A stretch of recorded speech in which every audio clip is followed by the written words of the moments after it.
Boa noite, família. Boa noite. Bem-vindos a mais uma aula, a segunda aula do módulo 2 do curso de formação de conselheiros do Instituto Educacional New Life. Boa noite para você de casa que nos acompanha. Não sei que horas é aí, mas aqui é noite. Vamos continuar agora no segundo módulo. O que é que falamos da primeira aula do segundo módulo? Vamos recapitular? Vamos. Falamos sobre CID, saúde, física, mental, CIDs. Falamos sobre o conceito de saúde, falamos sobre o conceito de doença, especialmente na visão da OMS, que é a visão que vigora desde 1946. Falamos da visão holística, né, do tratamento, da compreensão integral do ser humano. Falamos de algumas manifestações da doença da adicção. Lembrando que no primeiro módulo nós já entramos um pouco na neurobiologia da adicção, só que de maneira superficial. Porque o primeiro módulo foi longo. Ele era um módulo introdutório, eu tinha que apresentar uma ampla gama de assuntos, mesmo que sem muita profundidade, então ele ficou um módulo longo. O segundo módulo é mais curto. Talvez consigamos encerrá-lo ainda nessa aula. Vamos ver, depende do andamento. É um módulo mais denso, é um módulo em maior profundidade. Aqueles fenômenos como, por exemplo, tolerância, abstinência, craving, crash pós-uso, depressão pós-uso. Agora nós vamos entender em profundidade quais são as estruturas cerebrais que estão por trás disso, como elas interagem entre si, né, e o que resulta dessa interação tanto no momento do uso, quanto no momento da abstinência. Né? Então vamos lá. A adicção ou dependência química é hoje compreendida como um transtorno neurobiológico crônico. O que é crônico? Vamos resgatar na memória aí. Não tratável. Não, é o contrário. Não tem cura definitiva, porém é tratável. Isso. Né? Isso é crônico. Lembra que eu dei o exemplo de diabetes, glaucoma e uma série de outras doenças, né? Que você pode conviver com ela desde que você mantenha a manutenção do seu tratamento, né? Caracterizado por alterações profundas nos sistemas de recompensa, motivação, aprendizado, memória e controle inibitório. Nós já vimos o que significa todas essas coisas. Hoje vamos entender ainda em maior profundidade. Correto? Peço desculpas pela simplicidade da figura. Eu tentei, a princípio, pegar um corte sagital, né, bem realista do cérebro. O corte sagital seria um corte neste sentido aqui, ó, longitudinal, né, para poder mostrar as estruturas. Achei difícil individualizá-las e marcar na imagem. Fica muito difícil de perceber. Optei por uma versão esquemática que vai mostrar, né, as principais estruturas. É lógico que elas não têm este formato e não estão exatamente nessas posições. Isso é esquemático. O que nós precisamos nesse momento é entender o que são cada uma dessas estruturas, como elas interagem entre si e como isso afeta o comportamento no contexto da adicção. Tranquilo? Então, veja bem. Nós vamos nos concentrar nessas estruturas.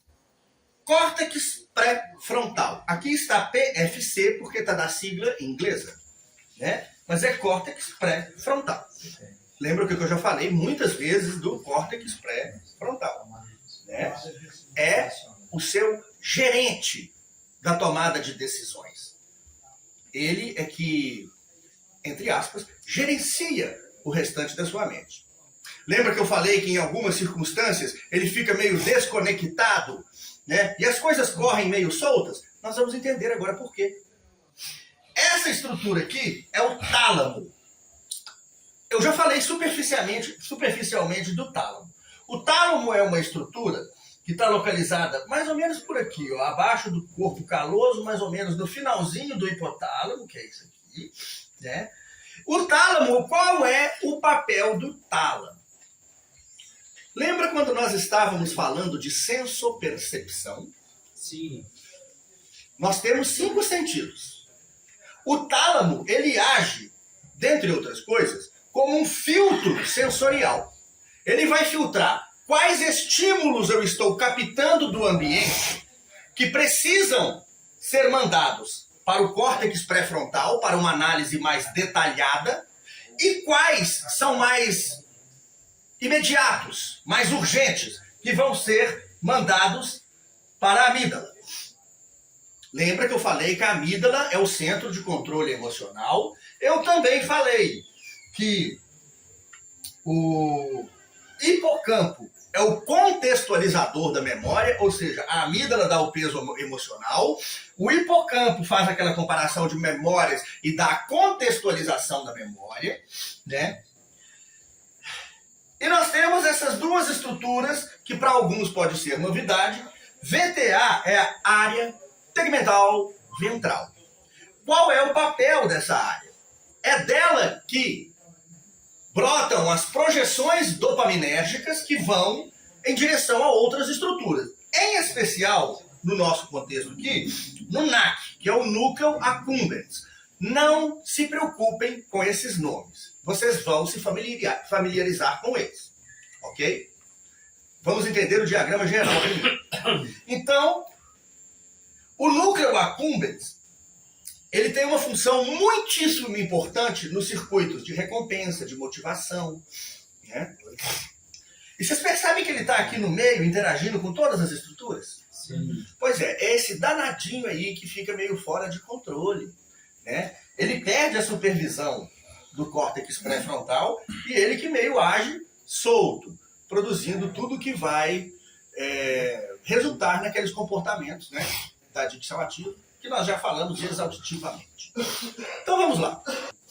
Né? Tálamo, área tegmental ventral, amígdala, núcleo accumbens, hipocampo e córtex pré-frontal.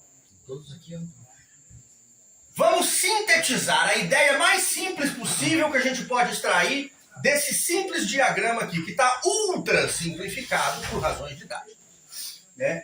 A via mesolímbica, meso vem de meio, límbica do sistema límbico, ou seja, que está aqui na região medial do sistema límbico.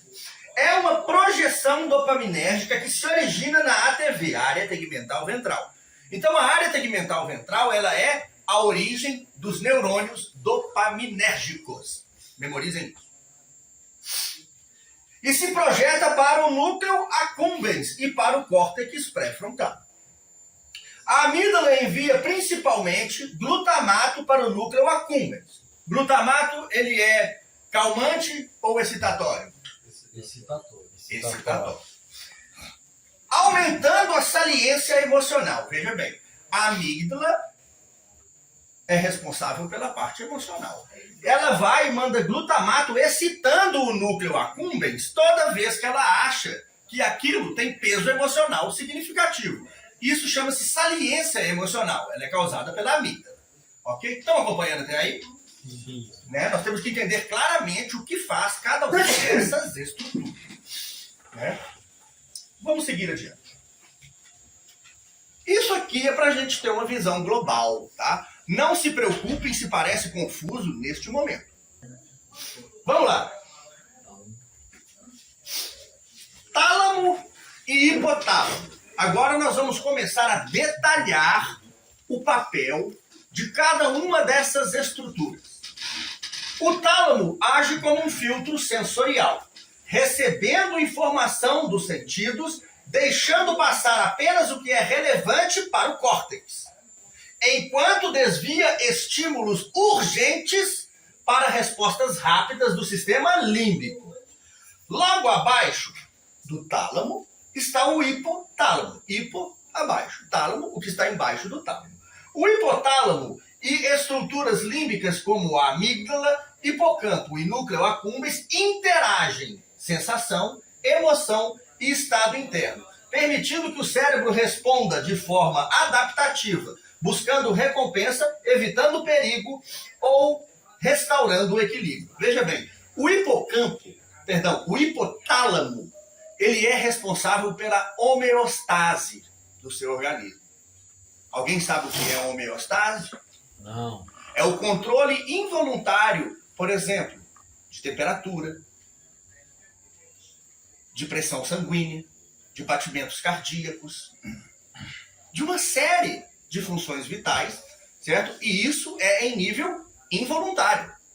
Então, ele atua junto com o tálamo porque é ele que vai preparar o seu corpo para as ações que ele vai precisar tomar de acordo com essa interpretação do sistema mesolímbico e mesocortical. Trocando em miúdos, se as outras estruturas vão contextualizar emoção, vão integrar emoção, contexto, o hipotálamo vai preparar o corpo para que a decisão que segue seja de sucesso. Quem tiver alguma dúvida, por favor, fale. Nós não podemos sair desta aula com dúvidas. No tálamo, tem uma área chamada PVT, que é o núcleo paraventricular do tálamo.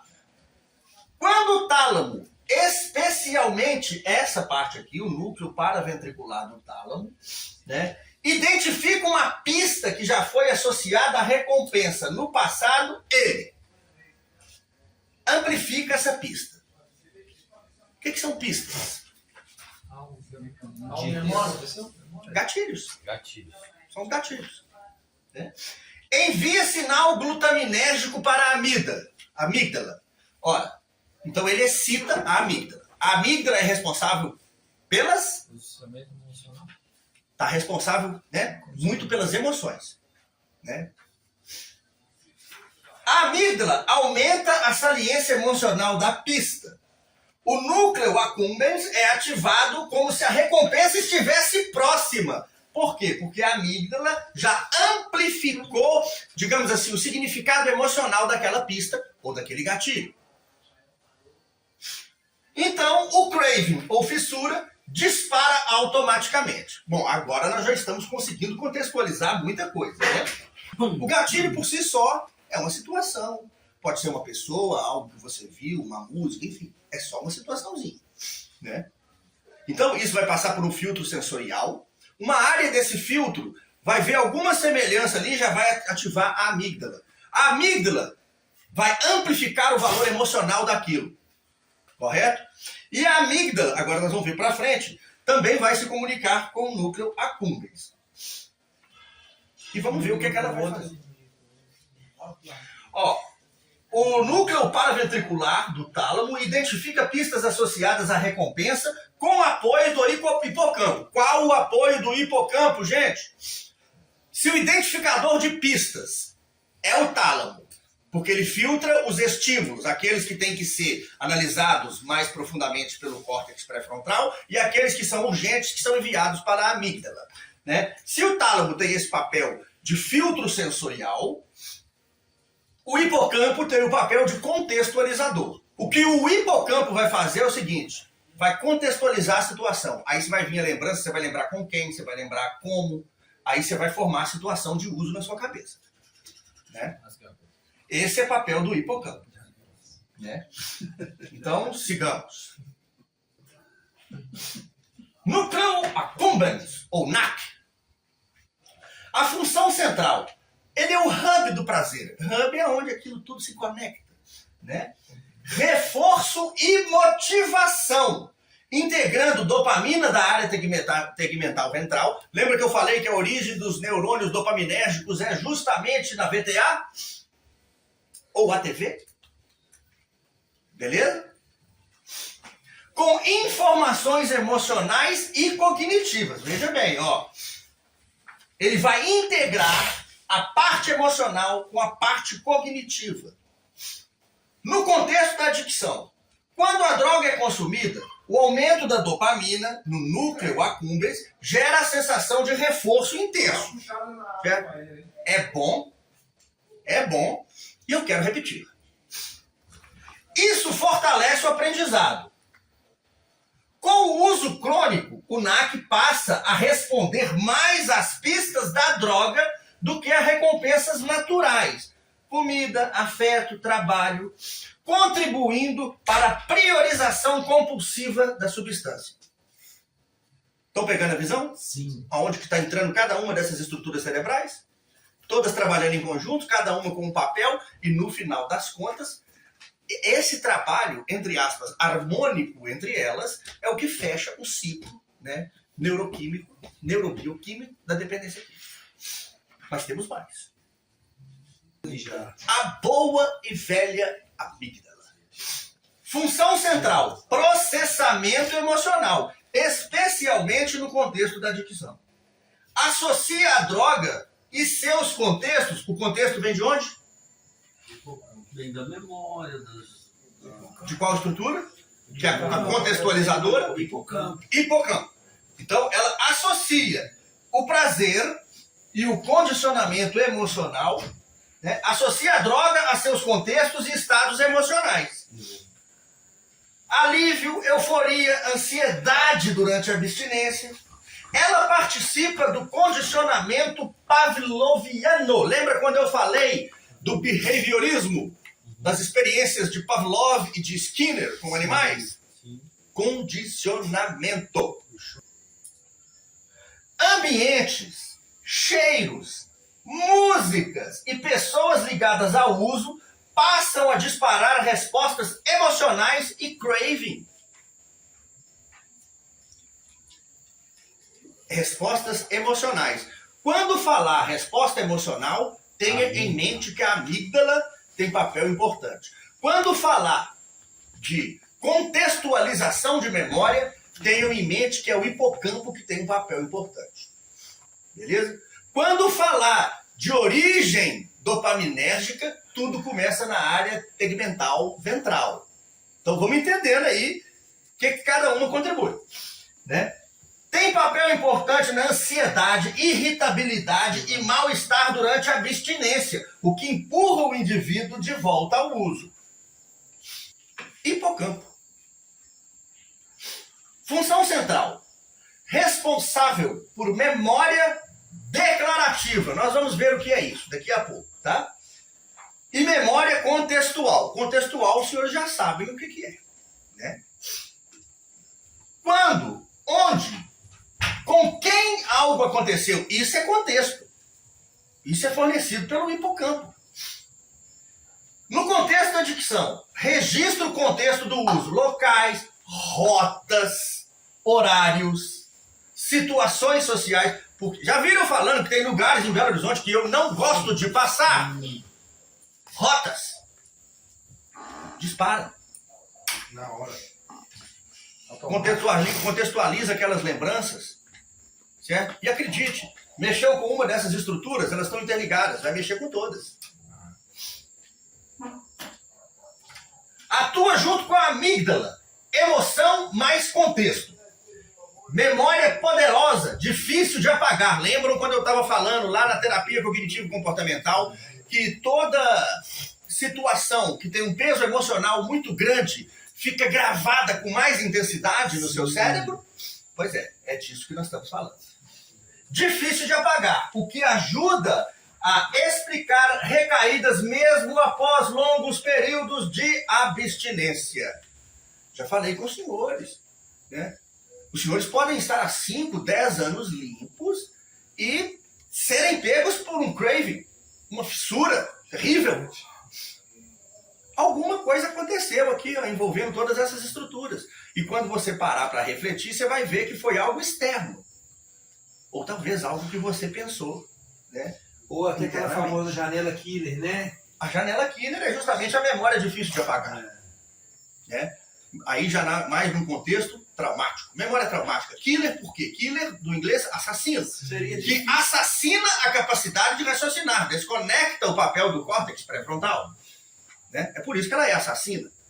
Né? Ela leva a amígdala a salientar tanto aquela emoção que promove a desconexão do córtex pré-frontal. Então é por isso que ela é chamada a janela assassina. Assassina do gerente da sua vida, que é o córtex pré-frontal. Essa janela aqui, então, que é essa que você não consegue... Essa você desconecta totalmente do seu pré. Não, isso só se você não souber aquelas técnicas que nós estamos aprendendo em terapia cognitivo-comportamental. Ela é uma das que entendeu? Você não pode apagá-la, mas você pode ressignificar a experiência e reescrever a janela. Mas ela é uma das que conecta a sua tomada de decisões, né? Não é a janela em si, é o processo como um todo. Né? É um complexo processo neuroquímico. Né? Não é a memória killer em si. Ela chama memória killer, né? Porque ela, com esse peso emocional que ela tem o poder de disparar isso que nós estamos explicando aqui.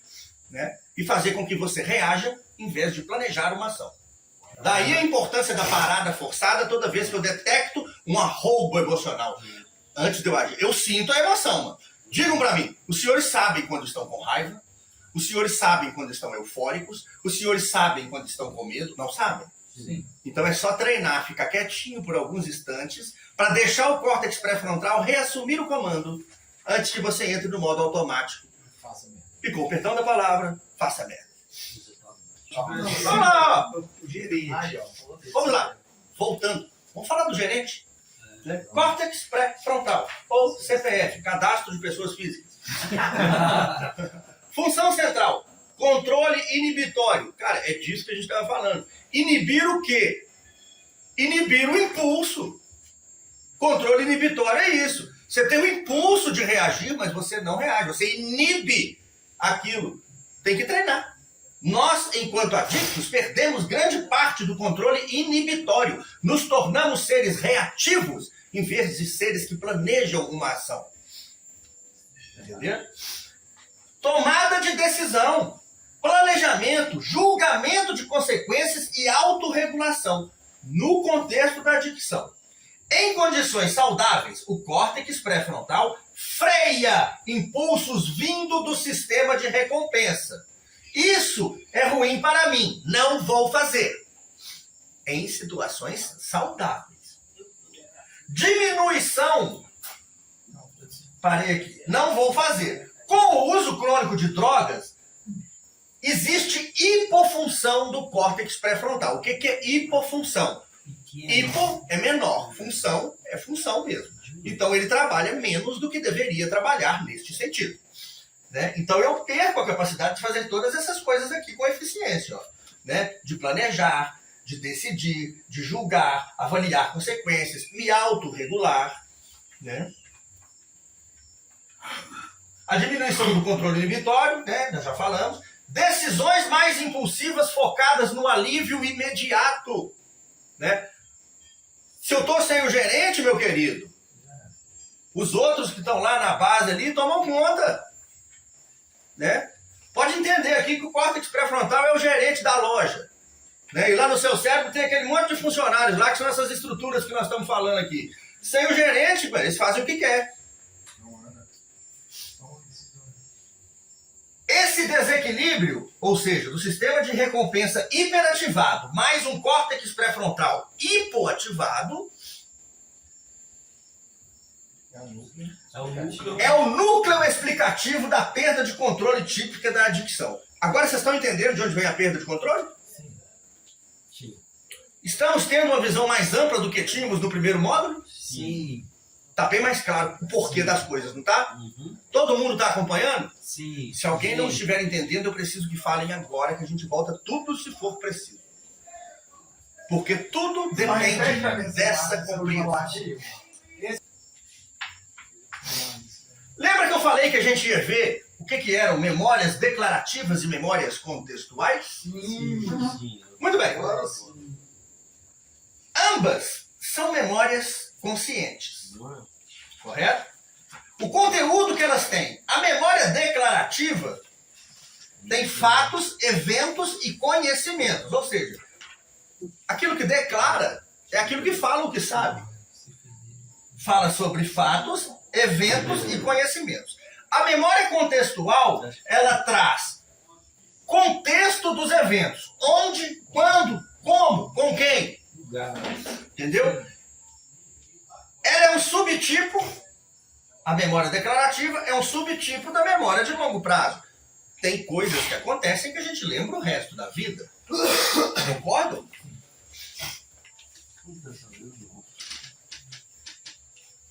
A memória contextual é um tipo de memória episódica, mas dentro da declarativa. Ou seja, por quê? Ela não é uma memória sobre contextos relacionados a fatos. Não tem como separar o contexto do fato. Então eu posso dizer que ela é uma memória episódica, mas que está dentro das memórias declarativas. Porque é indissociável o contexto do fato. Dá um exemplo aí, Vlad. Fala aí embaixo. Temos exemplo. Estruturas cerebrais. Vamos aqui primeiro. A memória declarativa. Hipocampo, amígdala, córtex temporal. Tá? Por que temporal? Tempo, parte do tempo. Não, temporal diz respeito à localização anatômica dele, não tem nada a ver com o tempo. Memória contextual, principalmente hipocampo, né? Ele que dá contexto. Exemplo, eu fui ao cinema ontem. Isso é um fato. Eu fui ao cinema ontem com amigos no shopping à noite e foi muito legal. Sim. Isso é contexto. Dúvidas? Não. O córtex temporal medial, que é hipocampo mais regiões adjacentes, é crucial para formar e armazenar memórias declarativas, enquanto o córtex pré-frontal é essencial para recuperá-las, organizá-las e usá-las na tomada de decisão. Uma coisa é eu armazenar, a outra é eu resgatar e fazer uso daquilo que eu resgatei. Estrutura. Área tegmentar ventral. Aonde que ela está localizada? Gente, não precisa decorar isso daqui, tá? Eu prefiro depois pegar uma figura de um córtex sagital, tentar destacar elas, fazer uma legenda de cores e entregar para o senhor, tá? Mas está no mesencéfalo ventromedial, adjacente à substância negra e ao pendúculo cerebral. Origem das projeções dopaminérgicas mesolímbicas para o núcleo accumbens, modulando motivação e recompensa. Qual a origem, então, da dopamina? Na área tegmental ventral. Área tegmental ventral, principalmente. A amígdala está no polo temporal medial, anterior ao hipocampo, próximo ao uncus. Os senhores vão ver no corte sagital quando estiver separado por cores, não se preocupem. Conexões glutamanérgicas e gabanérgicas para o NAC. Atribui valor emocional e saliência a estímulos. Veja bem. Se a amígdala mandar glutamato para o NAC, vai excitar o NAC. Vai estar causando uma saliência emocional. Se a amígdala mandar GABA para o NAC, vai acalmar o NAC. Ou seja, vai abrandar, né, aquela saliência emocional. Estão pegando a visão? Sim. Então depende do que a amígdala interpreta. Porque ela também interpreta. Né? O hipocampo. Curvado na face medial do lobo temporal, formando o corno inferior do ventrículo lateral. Projeções glutamatenérgicas para o NAC. Fornece contexto espacial e situacional. Quer dizer, se ele encontrar paralelo naquilo que ele está comparando, ele vai lá e dá uma cutucadinha no NAC também. Núcleo accumbens. Região ventral do estriado, anterior à comissura anterior. Integra aferências da VTA, amígdala, hipocampo e CPF. Gera impulso motivacional. Isso aqui está dizendo o seguinte, ele está conectado com todas as outras, ele está no centro da questão. Né? Quando fala projeções, são projeções, né, neuronais. Né? Conexões, redes formadas com todas as estruturas que estão em volta dele. Córtex pré-frontal, porção anterior do lobo frontal, incluindo área orbitofrontal e medial. O que é orbitofrontal? Está acima da órbita aqui, né? E frontal, que está na frente. Orbitofrontal, frontal. E o tálamo? Estrutura diencefálica. Tem uma parte do cérebro chamada diencéfalo, né? Que ela está lá no diencéfalo. Superior ao hipotálamo e inferior ao corpo caloso. O corpo caloso eu mostrei, era uma estrutura um pouco maior assim, ó, curvada, tinha uma representação dela naquele desenho que nós vamos ver de novo. Né? Atua como filtro sensorial, direciona estímulos ao córtex para análise consciente ou a amígdala para respostas urgentes. Olha a figurinha aí de novo. Agora vamos olhar para ela, já sabendo em detalhes o que cada uma delas faz. Percebem que tem ligações aqui do hipocampo com o núcleo accumbens? O que é que o núcleo accumbens faz? Ele é o responsável pela motivação. Motivação. Hub do prazer. Certo? O hub do prazer. Né? Cara, muitas vezes a gente fala, só mudando um assunto assim paralelo, que a dopamina é responsável pelo prazer. Não, ela é responsável pela motivação. Né? Então, quando ela começa a baixar, você vai perdendo a motivação. Né? Dopamina é responsável por te fazer continuar numa linha que está te trazendo prazer, não pelo prazer em si. Ela é responsável pela manutenção do ato. Essa estrutura está no centro, não é à toa. Não é uma representação morfológica do cérebro. Ela está no centro porque nós estamos atribuindo a ela um valor muito importante no contexto da dependência química. Sendo ela o hub do prazer, né, e responsável pela motivação para você continuar em um determinado comportamento, nós temos que entender quais são as outras estruturas que afetam ela. Então, recapitulando aquilo que eu falei no começo para ficar bem fresco na memória. O que o tálamo faz? O negócio dos vitais, né? Filtra as informações sensoriais. Tá vendo que ele está conectado aqui? Sim. Mas ele também está conectado na amígdala. Que são pelas emoções. Né? Tem informações sensoriais que vêm para ser processadas aqui. Outras vão para ser processadas aqui. Não tá? Isso. Hipocampo trabalha bem juntinho com a amígdala. Não é à toa que eu coloquei encostado um no outro aqui. Né? O que o hipocampo faz?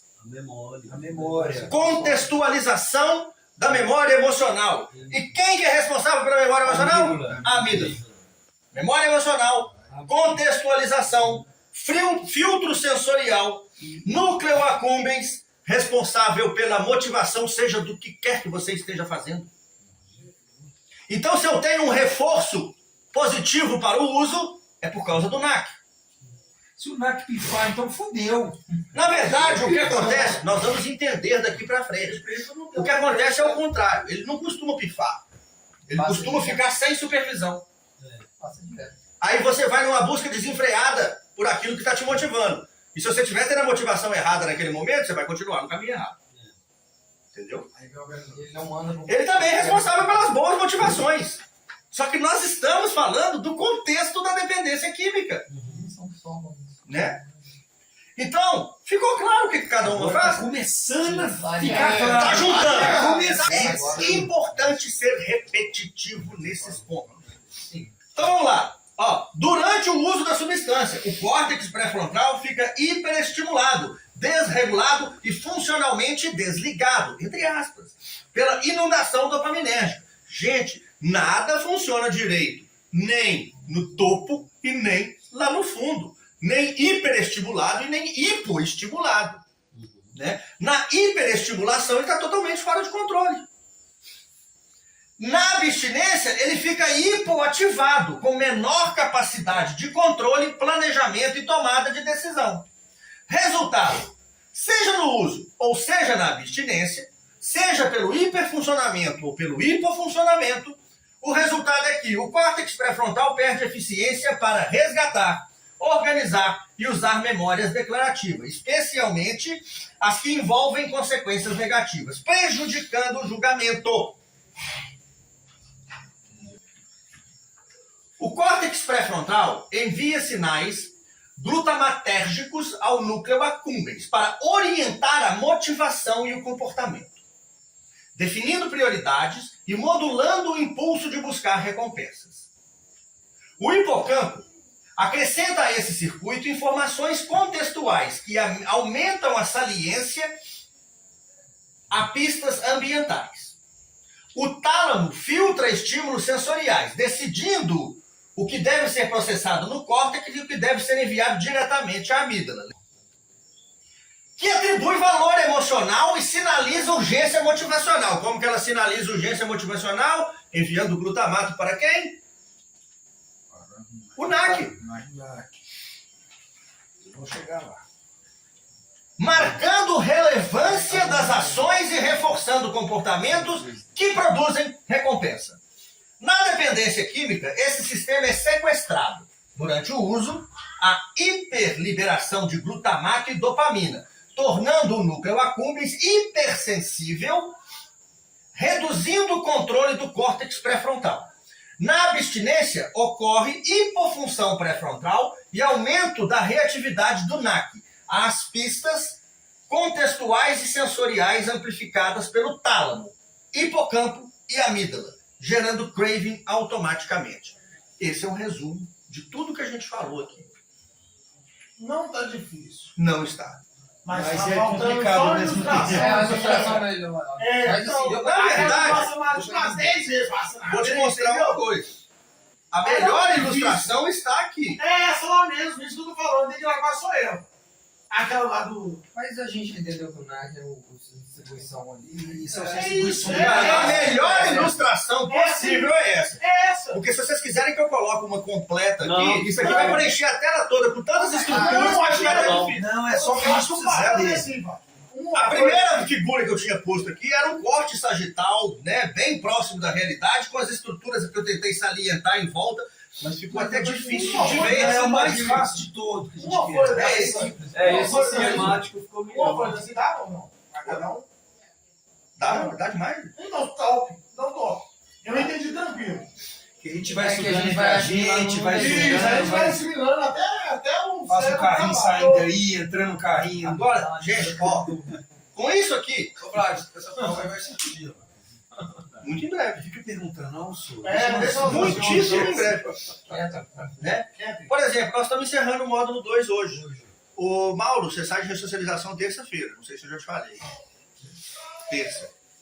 Você vai ficar terça, quarta e quinta. Tá de boa? Sua mãe pediu para que não fosse no fim de semana, porque ela trabalha, ela quer passar mais tempo com você, etc e tal. Sendo assim, eu quero dar a prova antes de você ir embora. Nossa senhora. Certo? Então a prova vai ser segunda-feira. Segunda-feira. Depois de Agora. amanhã, respondi você. Mas você tá tirando, mano. Tirando. Melhor da Tirando Hoje porque é domingo. vocês têm domingo e tem segunda um dia inteiro. A prova vai ser de tarde. Tá Melhor bom, da ela tá bom, vai, sexta. tá valendo, tá valendo. Melhor da ela Tá sexta. bom Tá? mesmo. Só dá uma coisa assim, tá bom. E aí, É seguida agora. Agora.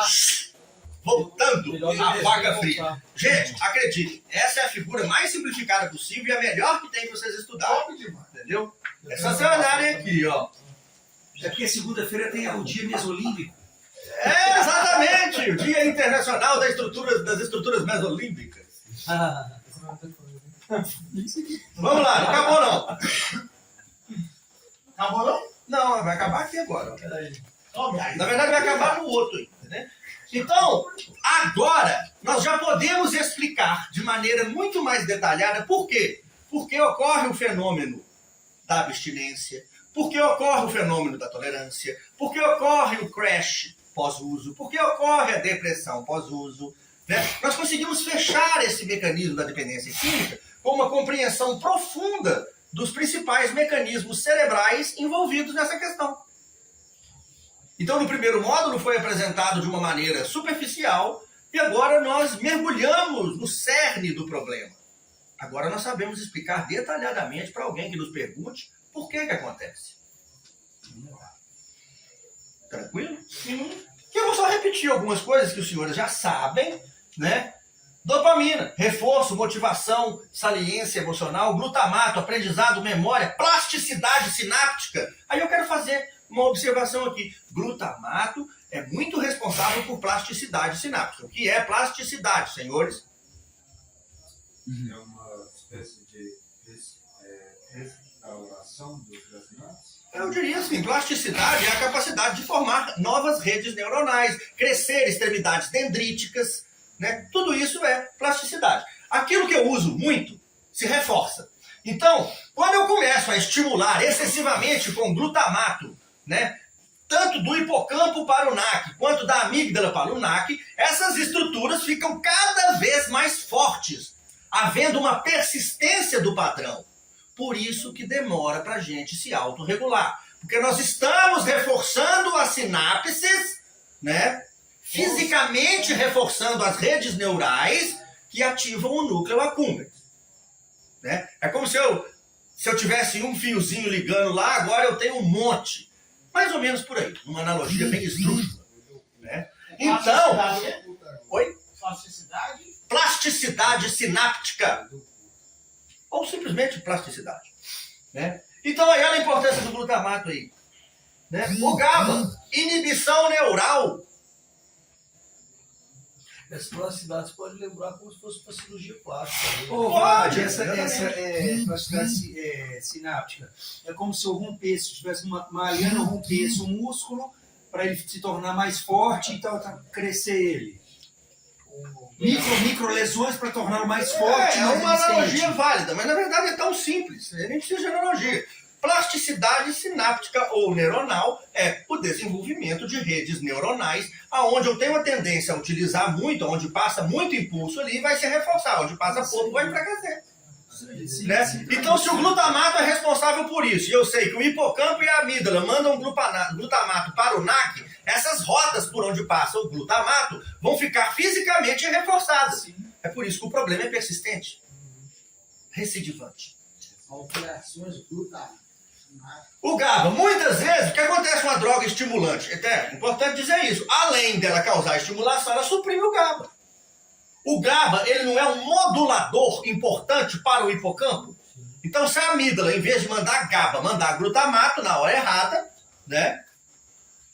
A pessoa vai dormir, velho.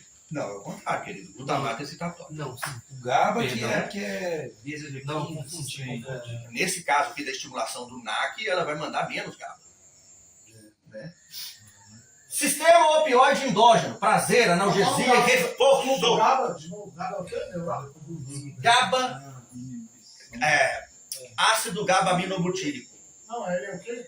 Inibição neural, querido. Ele é o desacelerador. É isso mesmo. Vamos lá.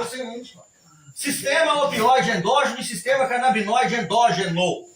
Por que tanto opiáceos quanto canabinoides produzem anedonia?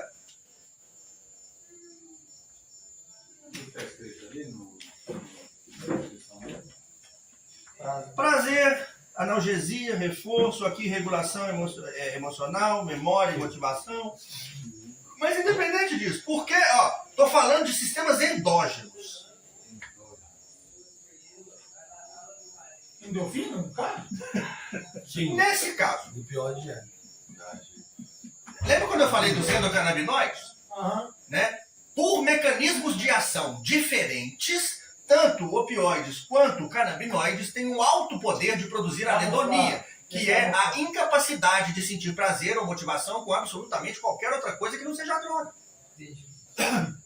Eu estou dando ênfase em opioides e canabinoides. Certo? Drogas excitantes ou excitatórias, como a cocaína, por exemplo, podem interferir também nessa questão motivacional? Sim, mas é de curto prazo. O da maconha e o do ópio, dos opiáceos, é de longo prazo. Eles conseguem também inibir? Sim. Sim. Mas no caso, No crash você fica completamente sem motivação, querido. Só que é um período de curta duração. Os canabinoides, né? Porque estou falando de sistema canabinoide endógeno e sistema opioide endógeno. Endógeno, certo? Que você mesmo tem. Entendeu? Quando você desregula algo que é essencial para o seu funcionamento, aqui e aqui é de longo prazo. Agora, a perda de motivação por cocaína, por exemplo, certo? É de mais curto prazo. Ela é mais de pós-uso do que permanente. Aqui eu posso estar falando de uma anedonia que dura anos. Estão entendendo? É endógeno que seu corpo produz, não é eu exógeno. imaginei que fosse por isso. Que é endógeno. Chegar esse braço do cara, né? Eu já falei com os senhores. Maconha é uma das drogas que mais demora para sair do corpo dos senhores. Ela pode ficar meses, até mais de ano, estocada nas suas células adiposas, que por sua vez são suas reservas energéticas. E um momento ou outro, uma célula dessa pode ser utilizada para produzir energia e o seu corpo entrará em contato com uma quantidade mínima de THC. Porque o THC é lipossolúvel, ou seja, ele dissolve a gordura. E aí, essa pequena quantidade pode ser responsável por um craving brutal. Pegaram a visão? Sim. E Tem que ser forte. Entendeu? Aí, Baixar no estudo. thanks for watching. Vamos estudar, viu, filho? Essa aula aí vai ser. Obrigado por assistir.